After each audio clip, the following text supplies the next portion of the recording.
ABP news की team पहुंची है महाकाल की नगरी उज्जैन।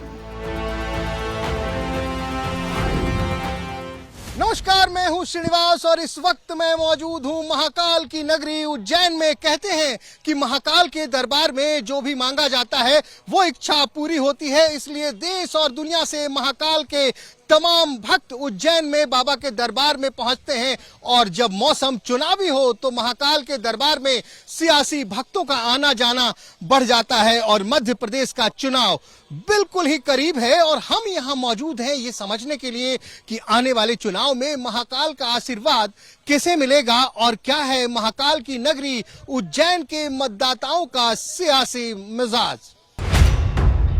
महाकाल का शहर उज्जैन मध्य प्रदेश के मालवा रीजन में पड़ता है।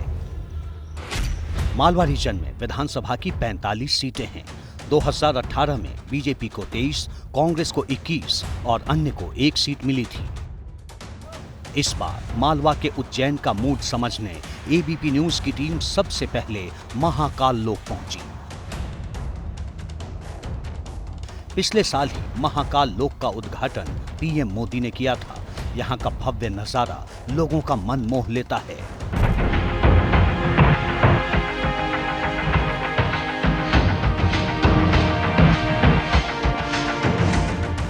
एबीपी न्यूज के रिपोर्टर श्रीनिवास महाकाल मंदिर की तरफ जा रहे थे। रास्ते में उन्हें कुछ लोग मिल गए, वहीं पर चुनावी चौपाल लग गई। इस वक्त हम महाकालेश्वर मंदिर की तरफ जाने वाली सड़क के ऊपर हैं और ये जानने का प्रयास कर रहे हैं कि आखिर आने वाले चुनाव में महाकाल का आशीर्वाद किसे मिलेगा। हालांकि महाकाल कॉरिडोर बन जाने से ये पूरा इलाका भव्य हो गया है, लेकिन अब यहाँ पे तमाम लोग मौजूद हैं। क्या होने वाला है, किसे मिलने वाला है महाकाल का आशीर्वाद? भैया यहीं के हैं? जी यहीं के हैं सर। उज्जैन के? उज्जैन के ही है प्रॉपर। महाकाल की नगरी है, तमाम सियासी भक्त भी अब आएंगे। नेताजी काफी चुनावी सरगर्मी चली रही है यहाँ पर। कई बड़े बड़े नेता जैसे हमारे प्रदेश के यशस्वी नेता जो शिवराज जी चौहान, जिनका हर 5वें 6ठे दिन आना जाना लगा रहता है यहाँ पर, और काफी डेवलपमेंट भी, काफी रोजगार मिला यहाँ पर उज्जैन महाकाल नगरी से। तो आपको क्या लग रहा है, महिलाएं आकर्षित हो रही हैं इन चीजों से? सर, अभी जो मोदी सरकार ने 10 साल से काम किया उससे महिलाएं बहुत खुश हैं और जो हमारे सनातन धर्म को आगे बढ़ाया है उससे बहुत खुश हैं। और पहले हम विदेश में जाते थे तो हमारी जो इज्जत होती थी, मतलब कि वो कहीं ना कहीं गिल्टी फील जैसा होता था। पहले जो इज्जत नहीं दी थी सर हमारे। थी आप उस वक्त? हम तो नहीं गए, पर हमने जो न्यूज चैनलों में देखा। न्यूज चैनल पे तो ऐसा कभी नहीं चलता, ऐसा न्यूज चैनल पे नहीं चलता। व्हाट्सएप में पढ़ा होगा आपने। व्हाट्सएप सर इतनी रिस्पेक्ट नहीं थी जो अब मोदी जी जाते हैं, इतनी रिस्पेक्ट मिलती है, गर्व महसूस होता है सर।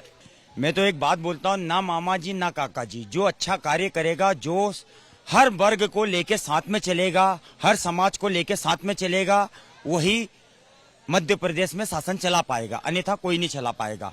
आप कुछ बोल रहे थे पीछे से, क्या बोल रहे थे आप?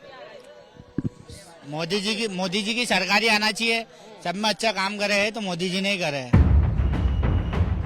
लोगों का मूड समझने के बाद श्रीनिवास मंदिर की तरफ बढ़ गए।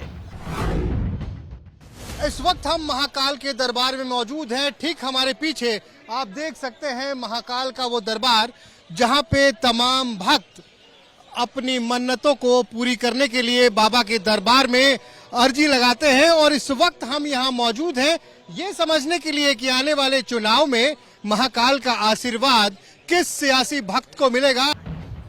सुबह से लेकर शाम तक महाकाल का आशीर्वाद लेने के लिए भक्तों की भीड़ लगी रहती है। श्रीनिवास ने महाकाल के भक्तों का सियासी मूड समझने की कोशिश की। हमारी मुलाकात कुछ ऐसे लोगों से हुई है जो 365 दिन यहाँ मौजूद रहते हैं अपने कैमरे के साथ। क्या नाम है भैया? विक्रम सिंह खींची। ये बताइए कि महाकाल के दरबार में तो सब आते हैं, कांग्रेस वाले, बीजेपी वाले, तमाम दल के लोग आते हैं। क्या लग रहा है महाकाल का आशीर्वाद किसको मिलेगा? प्रभु महाकाल जाने, ये तो बाकी तो नहीं, तो महाकाल का आदेश तो आप ही के पास आएगा ना, चुनेंगे तो आप ही। हाँ सर, बीजेपी होना चाहिए रिटर्निंग। अभी यही सिग्नल आ रहा है? जी सर, हमारा सिग्नल तो यही है प्रभु की कृपा से। तो प्रभु आपको ये सिग्नल दे रहे हैं कि बेटा बीजेपी। 18 साल से बीजेपी है बाबा। हाँ, तो बीजेपी ने करा ना। 18 साल 18 साल से बीजेपी ने बहुत काम करे। बहुत अच्छे अच्छे काम करे। सबसे बड़ी बात अपने हिंदू धर्म को जागृत करा। महाकाल लोक की छटा रात को देखते ही बनती है। रंग बिरंगी रोशनी में नहाए महाकाल लोक की एक एक तस्वीर को लोग अपने जहन में कैद करना चाहते हैं।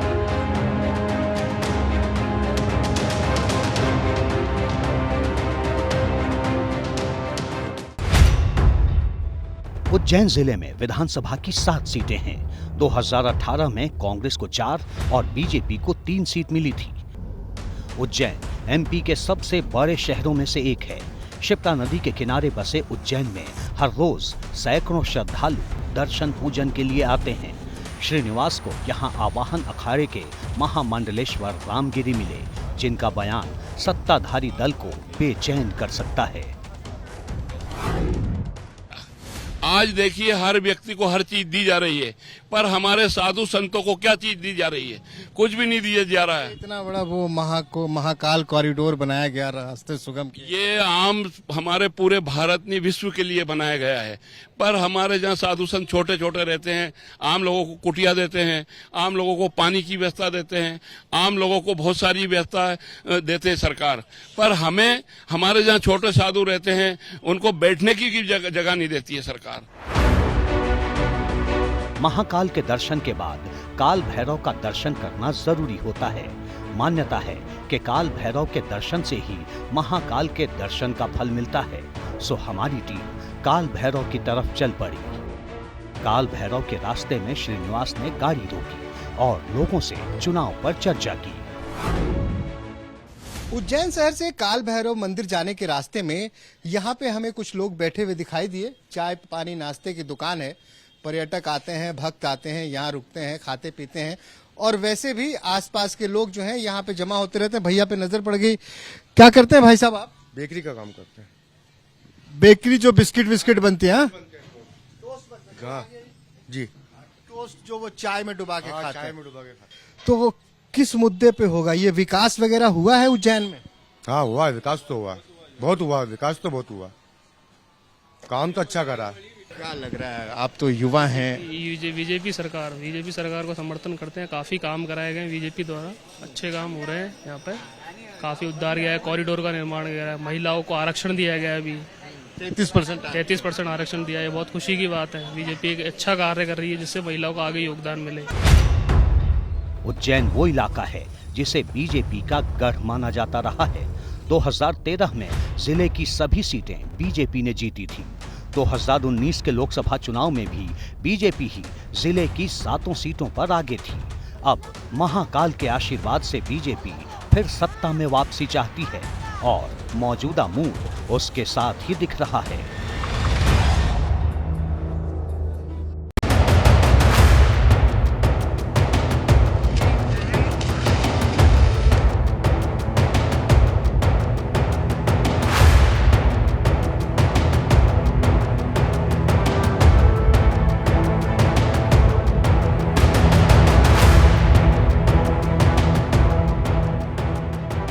उज्जैन से निकलने के बाद अब हमारी टीम जा रही है मध्य प्रदेश के एक और टूरिस्ट स्पॉट की ओर।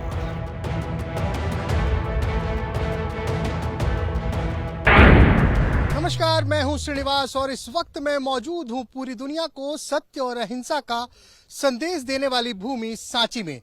जी हां, ठीक आप हमारे पीछे सांची का वो पवित्र स्तूप देख रहे हैं जिसके अंदर भगवान महाबुद्ध की अस्थियों के राख और साथ साथ उसके आसपास के 2 स्तूपों में उनके शिष्य महामोगलायन और सरिपुत्र की अस्थियां रखी हुई हैं।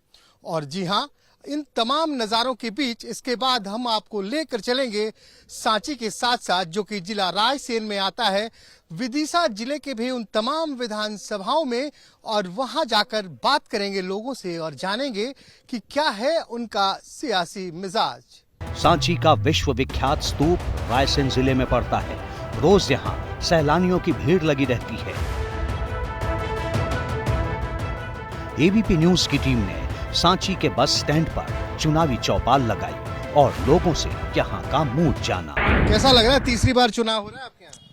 तीसरी बार ये लोग 5 साल में, वैसे होता तो 5 साल में एक ही बार है, लेकिन अब ये जो 5 साल में तीसरी बार हो रहा है, ये इस विधानसभा क्षेत्र का दुर्भाग्य है। जब ये पिछली बार 18 में कांग्रेस के उससे लड़े थे और कांग्रेस के नाम से जीत के गए थे उसके चिन्ह पे, और उसके बाद में फिर पाला बदल लिया। बदलने के बाद में जब बीजेपी की सरकार बन गई तो बीजेपी में आने के बाद में अब चूंकि ये जनमत के साथ एक सीधा सीधा धोखा था। क्या हाल चाल है आपके सांची का? देख तो रहे आप सांची का विकास। अब इस सांची की मालूम है नोटों पे है सांची, इस सांची 200 रुपए के नोट पे हाँ जी। सांची छपा है।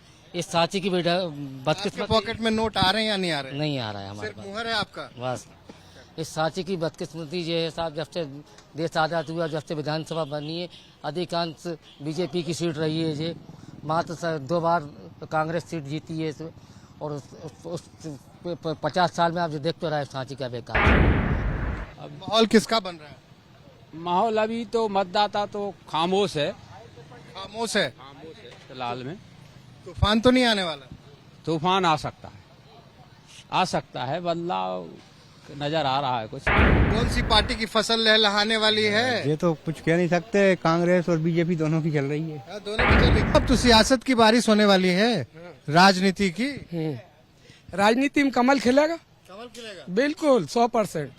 पिछली बार लगता है आप लोगों ने गलती से पंजे भेज दिया था आगे। कौन पंजे को?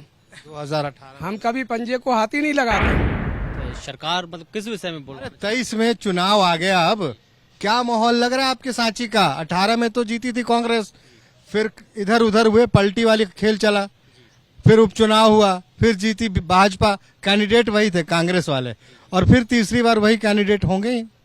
और नहीं, इस बार तो और अच्छे से जीत होगी भारतीय जनता पार्टी की सांची विधानसभा से। सांची विधानसभा सीट से बीजेपी के प्रभुराम चौधरी विधायक हैं। 2018 में प्रभुराम कांग्रेस से जीते थे, बाद में बीजेपी में शामिल हुए।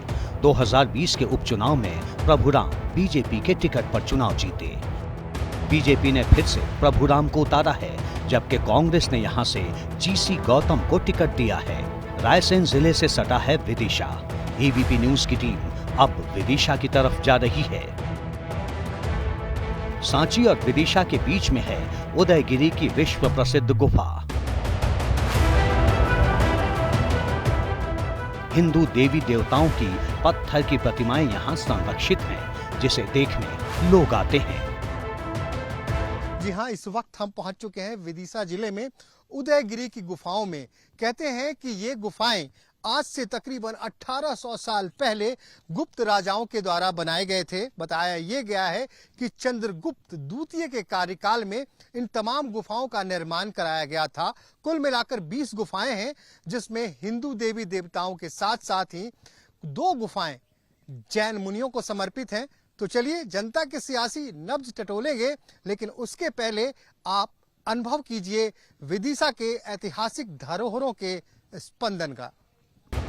यहाँ से 9 किलोमीटर की दूरी पर है विदिशा शहर। विदिशा सीट 1980 से ही बीजेपी जीत रही थी, लेकिन 2018 में यहाँ कांग्रेस ने जीत हासिल की। श्रीनिवास ने विदिशा पहुंचकर रामलीला चौक पर वहां की सियासी नब्ज को समझने की कोशिश की। तमाम लोग यहाँ पे मौजूद हैं, कहते हैं कि ये रामलीला चौक है विदिशा का। कैसी रामलीला चल रही सर? विदिशा में सर रामलीला आप देख तो रहे हैं, सड़कों पर धूल, गौ माता हमारी बेहाल है, व्यवस्था के नाम पे जीरो है। क्या बात कर रहे हैं? आपका जो ये इलाका है इतना वीआईपी रहा है कि पूरा हिंदुस्तान जानता है। आप एक बार अपने कैमरे की नजर घुमा के देखें, हमारे गौ माता की स्थिति देखें, सड़कों की स्थिति देखें, धूल की स्थिति देखें, आप देखें, आप गायों की स्थिति देखें, आप यहीं से आपको कितनी गाय देखेंगे आप। तो ऋषि साहब ये बताइए, अभी तो बड़ी तगड़ी तपस्या चल रही होगी राजनीतिज्ञों की आपके क्षेत्र में। तपस्या नहीं चल रही है, उनका वो कर्म है, उनका वो काम है, उनका समय है, सबकी मेहनत है, वो जो सभी की होती है। क्या लग रहा है आपको? बीजेपी ही रहेगी। जी भैया कैसे हैं? बच्चों को स्कूल से ला रहे हैं या ट्यूशन ले जा रहे हैं? स्कूल से ला रहे हैं। स्कूल से ला रहे हैं? हाँ प्राइवेट स्कूल से? जी। सरकारी क्यों नहीं भेजते? अरे वैसे कोई दिक्कत नहीं, सब मामा की कृपा है। क्या कृपा है? सब कुछ अच्छा तो हो रहा है। सब अच्छा हो रहा है? और क्या? तो क्या लग रहा है कि इस बार फिर से मामा ही आएंगे? अरे मामा ही आएंगे। कांग्रेस ने विदिशा से शशांक भार्गव को फिर उतारा है, जबकि बीजेपी अभी तय नहीं कर पाई है। मध्य प्रदेश में चुनाव 17 नवंबर को है। नतीजे 3 दिसंबर को सबसे तेज आप एबीपी न्यूज पर देख पाएंगे।